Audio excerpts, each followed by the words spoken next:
పరశురామ క్షేత్రం ఈనాటి కేరళ రాష్ట్రంలో అందమైన ప్రాంతంగా ఉండేది పందళ రాజ్యం.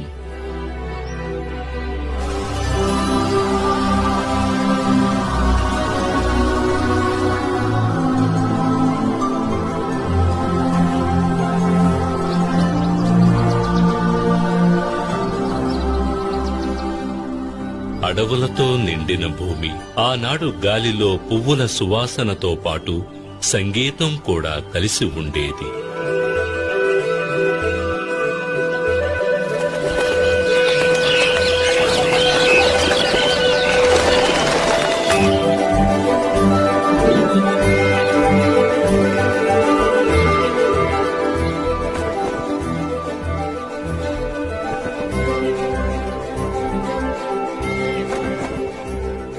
సూర్యుడు పందళ రాజ్యం పైన సున్నితమైన వేడి కిరణాలను మాత్రమే ప్రసరించేవాడు.